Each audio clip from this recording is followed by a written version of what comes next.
Always trust. We ask the question, what is needed in the world?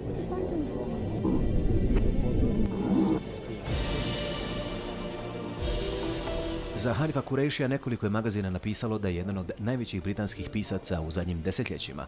63-godišnji Londonac, čiji se otac, Pakistanac, preselio u englesku prestonicu i oženio engleskinju, uspješan je pisac romana, scenarija, drama, dobitnik brojnih priznanja. Uticajna književna djela, od kojih možda najpoznatija Buda iz predgrađa, prevedena su i objavljene i na našim jezicima. U Sarajevu je nazočio drugom međunarodnom festivalu književnosti Opstaje od 4. do 7. jula, kada je razgovarao za Al Jazeeru. You're a guest here at the International Book Festival, Opstaje. We see many people here, very crowded, many journalists, many writers. What does it tell us? Has the book somehow managed to survive the modern trends of consuming superficial information? Well, I've just arrived here and I gave a talk last night with John Freeman, and it was fabulous for me to see in the crowd so many young people, all these kids. I have 3 sons and I brought one of my sons with me. He's 23 years old, and I wanted him to come here. I wanted him to talk with young people, to learn about this city, and to learn about what this far part, you might say, of Europe that we in London know so little about. And you come here and there are young people and they want to know about books.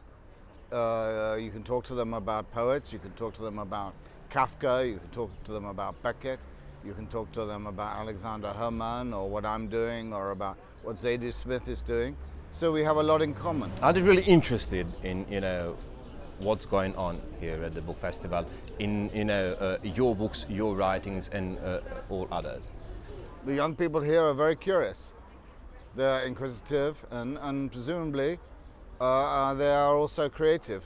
They're going to make movies, they're going to paint, they're going to draw, they're going to write poems, they're going to write novels, and they're going to talk about their lives and their situation, their history, the war, the siege, the future of Europe, sexuality, race, religion, the whole thing. So it's wonderful to come to this vibrant place and to see these kids who are so alive. And that's the reason why I'm here and the reason they are here. Excellent. You said, people in your country, the United Kingdom, and in London know so little about this part of Europe. Why? What do you think, why they know so little about this part of Europe? Well, we know so little about this part of Europe because London is such an exciting city and there's always stuff going on in London all the time. Last week we had a disaster with a big fire, and a few days before that we had a big bomb in Manchester, and then we had another bomb in Borough Market. So London is always full of, let's say, activity, thought, movement, change, and so we don't hear so much about the rest of Europe. So I've come here with my son and I'm going to have a look around for a couple of days. You've been to this part of Europe before, you've been to Sarajevo, this is your second visit to Sarajevo. What have you learned from your previous experiences? To what extent the history in this region has modeled us?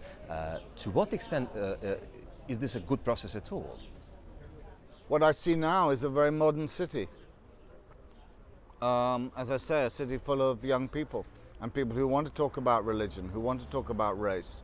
What I want to learn from them is what kind of future they're going to have, what kind of work they're going to do, what will be the place of religion in Europe in the future, what will be the future and place of Islam, how will, let's say, the relations between gender evolve. What would it be like to be a Muslim here? What would it be like to be a woman here? What would it be like to be a lesbian in this city? It's the future. Reactionary people are interested in the past. I really want to know what the young people are going to make in the next 10 years. Do they ask you about future, your opinion, your thoughts about religion and Europe? What do you tell them? I say, listen, there is a new figure of the Muslim that haunts Europe, It's been created mostly by the right. The Muslim is a sort of medieval, backward, woman-hating, homophobe, and this spectre, this ghost, this new zombie, you might say, is a work of the imagination. But the right have used this idea to create a new white identity. And we must really struggle against this, the creation of this new white identity. And we must make a diverse and an inclusive Europe. And I'm here to help and to talk about this. Yes, good stuff. You also write about refugees, about your latest novel, Nowhere. I had the opportunity to read it, translated into other languages. Tell us a story about refugees, people fleeing their homes, and even as we speak, hundreds, maybe thousands of people trying to get to Europe. What are your thoughts, your feelings, when you see hundreds, presumably thousands of people trying to get to Europe, yet to find obstacles, problems, troubles with many Europeans, with people here? The question of the refugee is one of the most important questions of our age. This is a political and social question, and not one that I can answer myself. But what I can do as a writer, what we do as artists, you might take one man or one woman, one individual person, and you may show their story.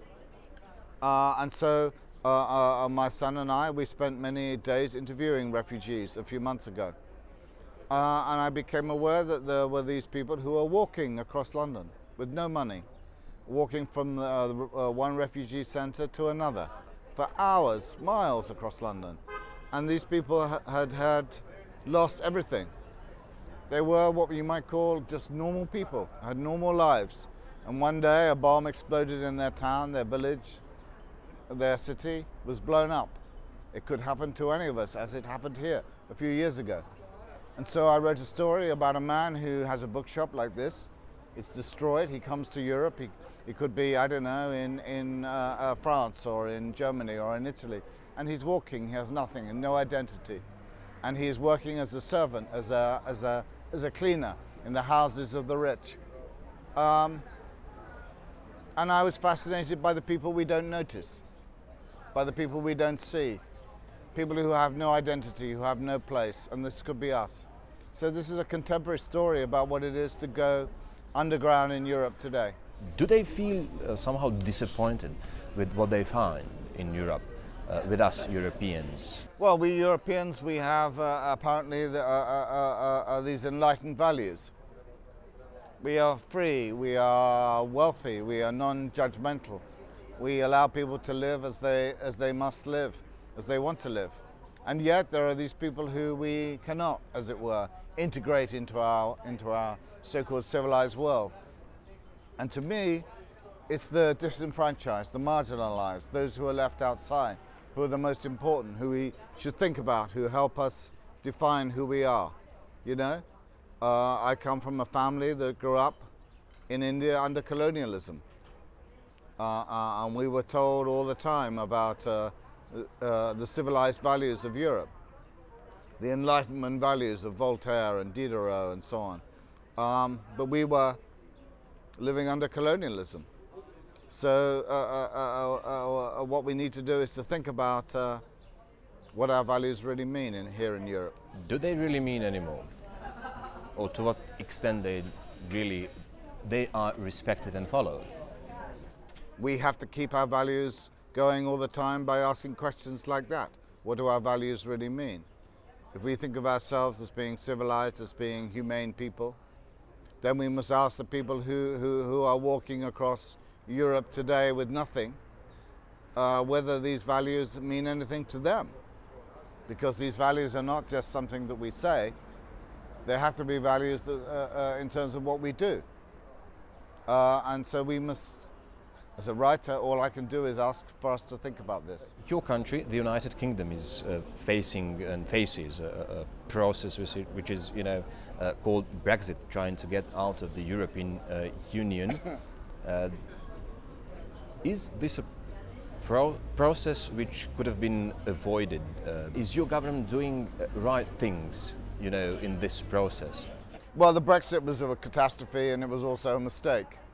I think David Cameron called this referendum when he wasn't really thinking. So really, this whole referendum, the Brexit, the catastrophe of the leaving of Europe, was really made by a prime minister who wanted to control the right wing of his party. And the right wing of the Conservative Party have always been a nuisance. And they are little Englanders, they are very reactionary, there are very few of them, but they are very noisy. So he called this referendum in order to get them to shut up. And he thought he would win the referendum easily. As it turned out, for all sorts of reasons, he didn't. And it's caused a huge catastrophe. It's been a catastrophe for the UK, it's been a catastrophe for Europe, and it's been a catastrophe for young people. But still, we must make the best of it. And luckily, Theresa May called an election, and she has a very small majority. So it means that it's very difficult for her to do what we call a hard Brexit. So we will see. But it's likely that we will probably remain, I don't know, within the customs union, maybe within the single market. There will be many compromises on the free movement of labour within Europe and within the UK. So the Brexit will not be perhaps the disaster that we thought at one time it would be, but we don't know yet. You don't know yet. So, talking about the European Union and the concept of this union, is there something fundamentally wrong with the concept, or things went wrong later on? There are two aspects to the European Union, really. One is the economic aspect, which is something that I am not very sympathetic with, which is that it's a neoliberal concept, let's say, and is capitalistic, extremely. There's another part of Europe which is the sort of dream, that we would be a united Europe, we could travel freely, that we would, that our kids would go and live in Berlin, they would travel in Paris, they would move around Europe. And I grew up at a time when we used to call Europe the continent, you know, and it was very far away. And the idea that you would go to Paris in 2 hours seemed extraordinary to me. Going to Paris for me was like going to New York, it was very far away. And so the idea of a unified Europe, particularly as I grew up on French culture, French food, French philosophy, French politics, French cinema, was wonderful to me. So I hope that doesn't go away, you know, because sharing a culture, learning from one another is really important for young people. As I say, the economic part of Europe is something that I am not very sympathetic with. It's hyper-capitalistic, over-competitive, and it's been very destructive of countries, let's say, particularly like Greece. So many other countries within European Union, some of them from Eastern Bloc, who somehow it seems they don't share, or perhaps they don't understand the values and the dream you just described. And so there is a question: how can we overcome the differences? How can we, you know, even persuade people to share the same dream? It was really important for me then that we stayed in Europe and that we fight the right wing in Europe, particularly the right in countries like Poland, particularly in Hungary, and before Macron in France with Marine Le Pen, that there was a very strong right in Europe, and a very strong fascistic right that was racist, that was anti-progressive, that was anti-women, that was homophobic, and this terrified me. And the idea that we would stay in Europe and that we would argue for not only an economically unified Europe, but a Europe that is progressive in terms of its values. Just because we've had Brexit, it doesn't mean that we can't continue to fight for those values and to argue for them. It's a good thing. Also, you've mentioned many people, some of them really populists, and we've seen populists gaining momentum throughout the liberal world, some of them elected as heads of states, and many people wonder, is this the end or crisis of democracy? We wonder about this all the time, and we had a very dark period, which was around the referendum, which was Brexit, and then we had the election, of course, of Trump, and then we had the horror of Le Pen in France. Now in Britain, we've turned it round, and Jeremy Corbyn has become popular again. Macron was elected in France. So I don't think that the populism is quite the horror that it seemed to be at the time. People also have a hunger for progressive ideas, particularly among young people, you know.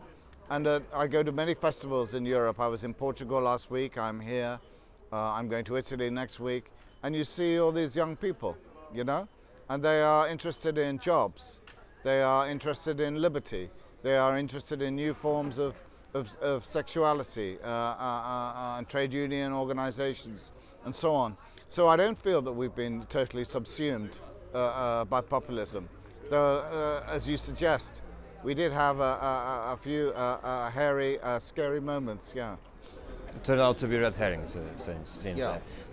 Do you see populists throughout this region with the troubling past, you know, the former Yugoslavia, the Western Balkans? Do you see them here?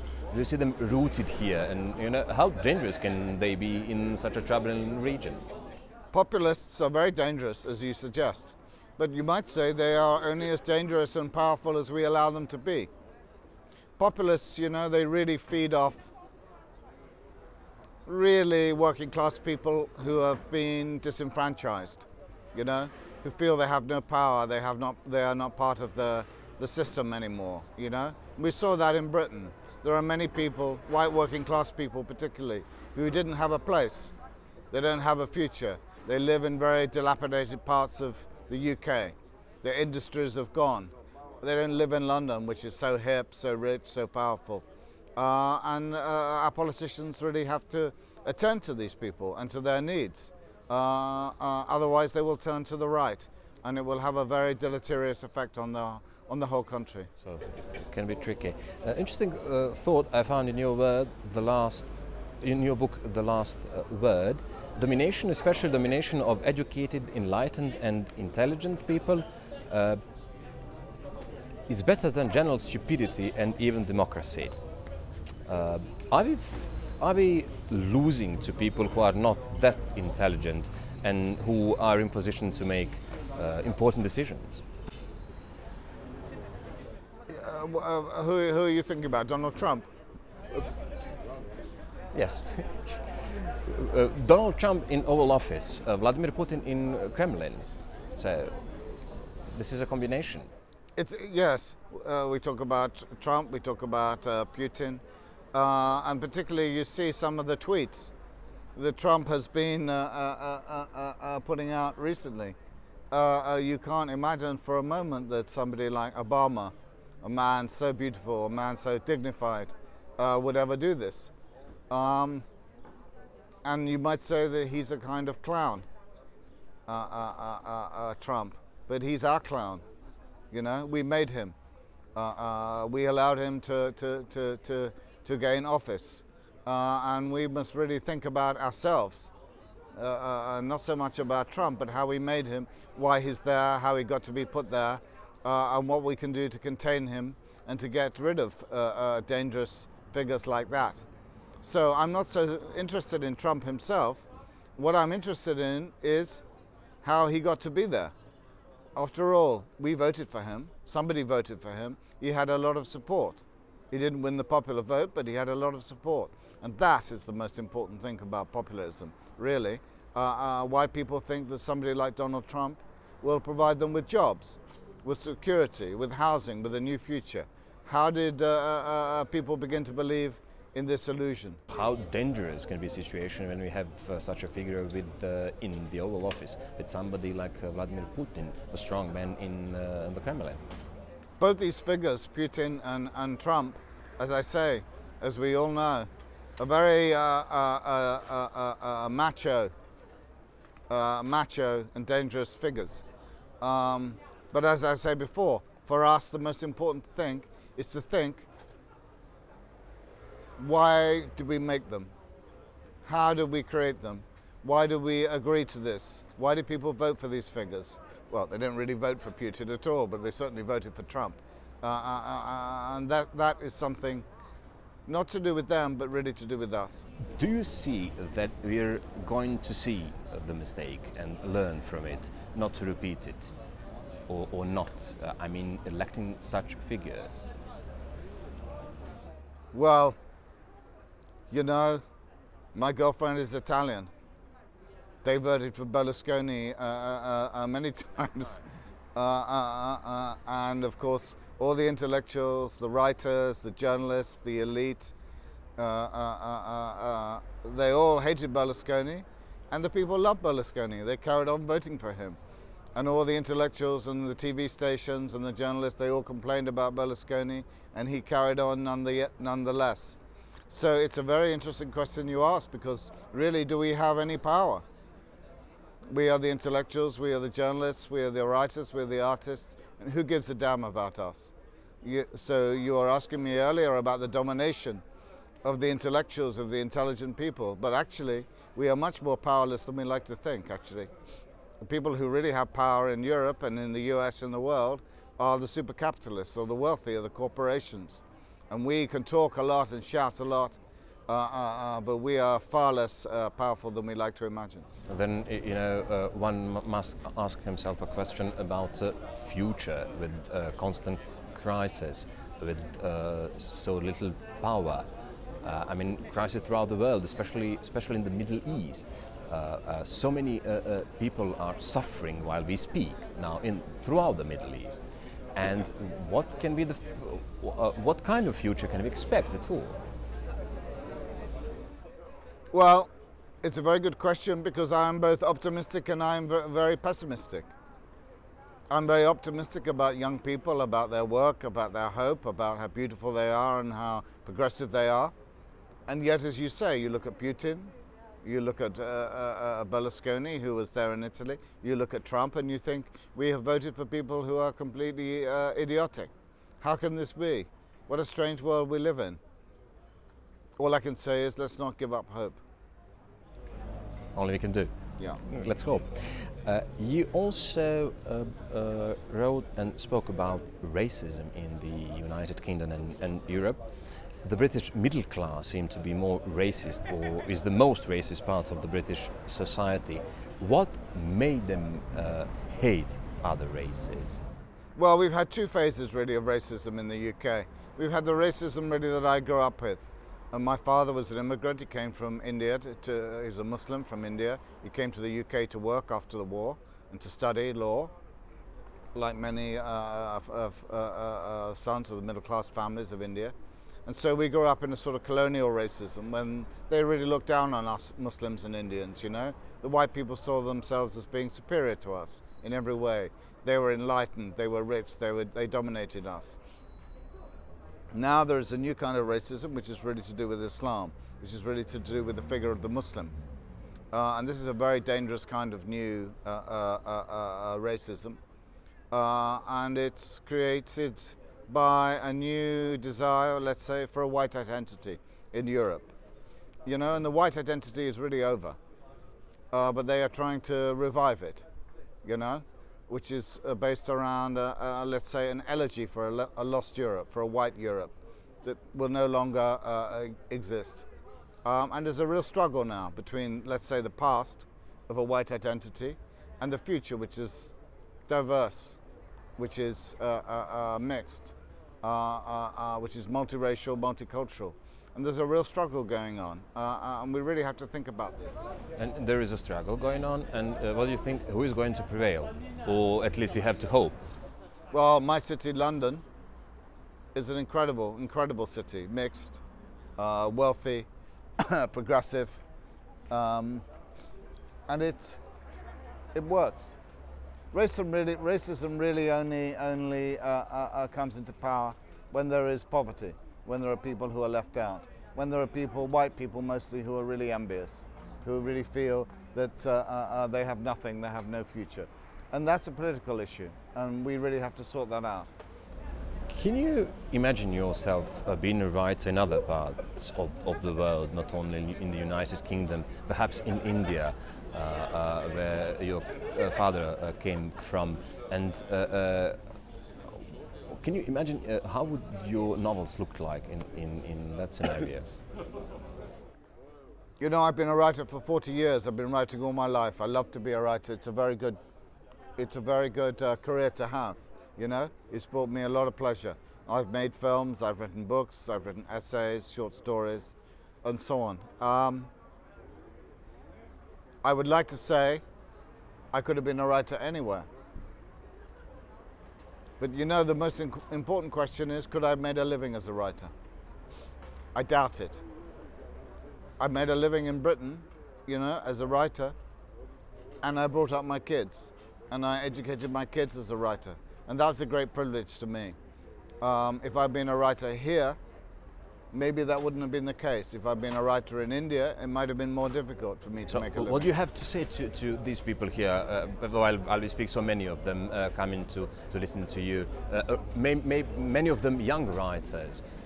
So what do you tell to them? Is this a job worth paying attention? Well, listen, without writing we're nothing. We need new magazines, we need TV shows, we need journalists, we need novelists, we need short story writers. You know, writing isn't just, you don't have to be Kafka, you know. There are thousands and thousands of journalists in Europe who are doing really important work. The journalists in the United States are fantastic. Look at the way they're attacking Trump. Trump really spends most of his time not thinking about Putin. He thinks mostly about CNN. And his ratings. He thinks about the New York Times. It makes him crazy that he can't control the media. So the media is doing a really good job in agitating Trump.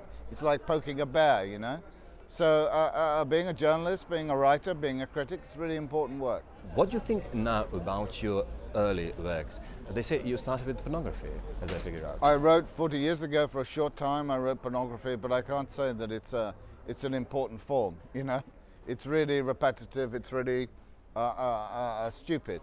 But it's very important to think about sexuality and how we live and how we relate to one another, and it's one of the central issues of our day. So, thank you very much, Mr. Kureishi.